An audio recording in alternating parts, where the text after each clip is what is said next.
Hey there, brilliant people. So I've got a special guest with us today. We've got Rob Wines. I did speak in an earlier video with Angela Grima. Rob Wines is the other half of Gaia Rhythm Events and Drumbeats, and he's joined us today to help us understand his perspective on intuition and Rob, so tell everyone what intuition is to you. Well, hello everyone. Intuition is, to me, it's several things. It's those amazing, blinding thoughts that occasionally come like a meteor out of nowhere and pop into my head, and I go, "Oh my goodness, what is that? Okay, I'd better listen to that."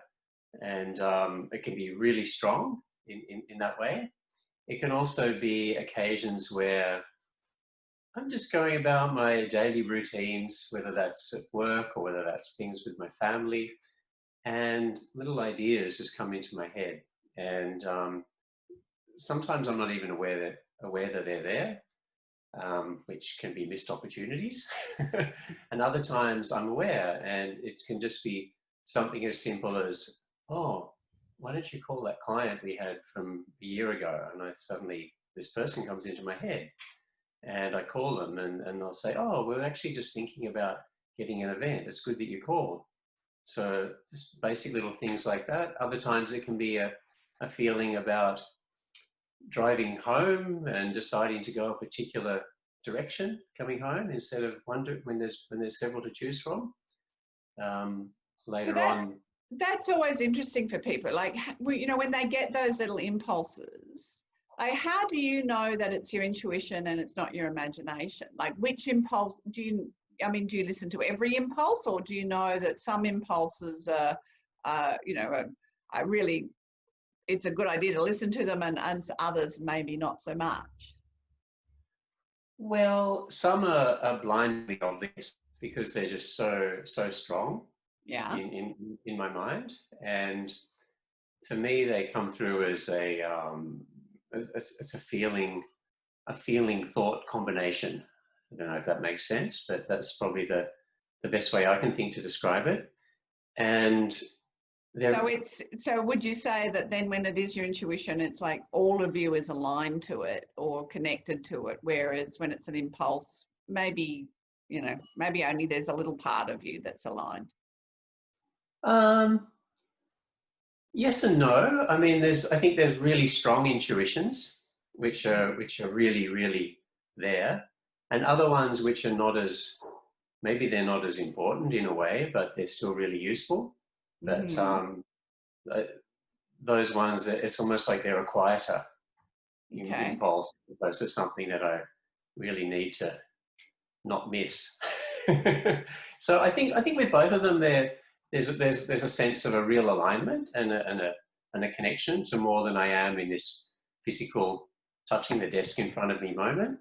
But they're still significantly aligned with who I am, which is cool. So what difference does intuition make to you and your business? And of course, I forgot to actually ask you to, because I asked Angela before, but I forgot to ask you. So, what Gaia Rhythms and Drumbeats do. So. Okay. Well, without knowing what Angela said, did she talk about? Have to use your intuition, won't you? Oh, touche. So then I'll talk a little bit about Drumbeats, which was the first business we created. Yeah. And that was, well, I think it's kind of interesting now because it's so long ago that we were sitting there around a kitchen table thinking, okay, so at that stage I was finishing my career as a tennis player, and I was doing tennis coaching. And Angela was primarily teaching flute for her income as a flute tutor at various schools and had private students. And we were looking at what we could create together that could be greater than what we were doing individually. and that would still provide a lot of benefits for people who we came into contact with. And we were, thinking and brainstorming, and then we just said, well, why don't we just run a tennis camp in the holidays? But instead of just doing tennis, let's combine the drumming, because we recently got some drums, and that was kind of a fun thing. And we'll do some drama because Angela had a young actors scholarship, and let's see how it goes. And it seemed like a bit of a crazy idea at the time. People drumming was really, whoa, is that voodoo or something like that? It was a bit bizarre. Yeah, well, Must have been quite a while ago, because I think people have a very different attitude to it now. Yeah, well, nearly 20 years ago. And we ran these drumming, drama and tennis camps, and they were really well received. And then from that, all sorts of things came from that. And so I don't know whether you would say that was an intuition to combine those together, or it was just pragmatism, or it was just a crazy impulse. But to me, intuition is always about those points of connection. So, it makes sense to me. Yeah. And then, so from that, all sorts of opportunities came where we started to see, okay, so kids would enjoy this for parties. Other people said, if you could develop your program, that might be useful for organizations on their conferences as a way of connecting and communication activity and so forth. So as it all progressed, and we sort of, I guess, we followed some signs and just sort of went in there openly, and then we're doing events all around Australia with different organizations. I think we counted a little while ago that we run team building events for 35 or 36 of the top 50 companies on the ASX. So I thought, wow, that's quite cool. It is cool. So, for you, do you think then that intuition is a very practical thing, or, because it sounds like you use it in a very practical way in your business? Yeah, that's right. I think it's practical. I think it's a useful, it's a useful, what's the word? A useful tool to have in the communication toolbox, I guess. I could say something like that. So do you have a tip or a trick or something that really helps you, tap into your intuition when you want to use that tool? That's a good question. Thank you. Well, it's making me think maybe I should have a sort of a routine where I intentionally try and tap into more intuition. But I think maybe I do it a little bit indirectly through morning meditations, which are being in nature. And I find that's a really good way to get aligned and connected with myself and start my day with a sense of. So, Rob, is there a particular story that you'd like to share with us about intuition and the kind of difference it's made to you in your life, or any little stories like that you could care to share? Well, the one that pops into my mind is one that didn't make any difference to my life. Oh. But it was kind of interesting, and that was that late last year, I think it was the beginning of spring, when I was outside connecting with nature and whatnot. Yeah. I just had this really strong message came through, and I took it at the time as coming through from all the trees, because we're quite close to national parks where we are.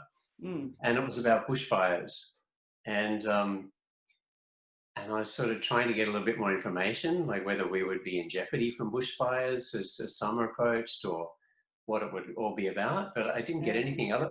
All I got was just bushfires really strongly. And last summer, as you know, and probably most people, or definitely everyone in Australia knows, it was just the most out of control season for bushfires, worse than we'd ever seen before.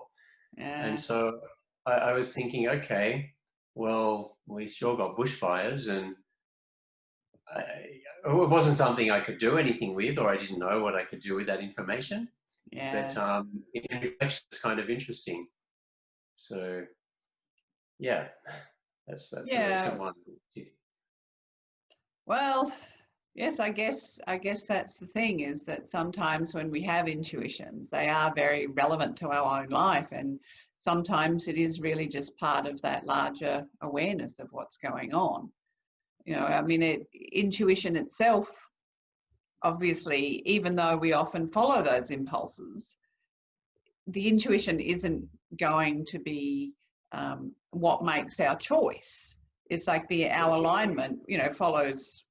Our intuitive alignment follows our choices, not the other way around. And I mean, I do know that you guys live quite close in the bush there, so I guess having that awareness and being able to perhaps think about if there is something that you can do to make your place safer for bushfires. That's good information, but I guess kind of like this coronavirus that we're sort of currently working our way through, is that there are things that we can do for ourselves to make sure that we're in the best possible situation to be able to deal with it, make sure our immune systems are strong and all that kind of stuff. But in the end, life is co-created. It isn't just our creation. And I guess for me, intuition is one of the things that enables us to navigate that kind of thing. Yeah, and I think what sometimes people will say about intuition is they'll do that old thing about making it's all one thing or the other. So it's either everything. What do you mean it's all one thing or the other? Well, people that I've spoken to that are sometimes a little more skeptical about being aware of these intuitions, these insights, this information that sort of goes beyond our obviously physicalness, is that they'll then sort of say things like, well, I can't give an exact example, but my feeling about it is that they'll refer to it as you need to completely be intuitive, and that doesn't always, and obviously that doesn't always work. You need to be pragmatic in this world. You need to, as you said, with a coronavirus, you need to follow some practical steps like washing your hands and so forth. To washing your hands, building up your immune system. But your intuition does work. I mean, I've been able to find all the paper towels and the toilet paper and the sanitizers that we've needed for the clinic here by really just tuning into my intuition and going, right, I need this or I need that for the clinic. And, my intuition has said, go here at this time. And then I've been able to, well, actually, I've had to find some extra toilet paper because I've been handing out toilet rolls to some of my clients who are getting into dire straits. So it can be very practical, is kind of what I'm saying.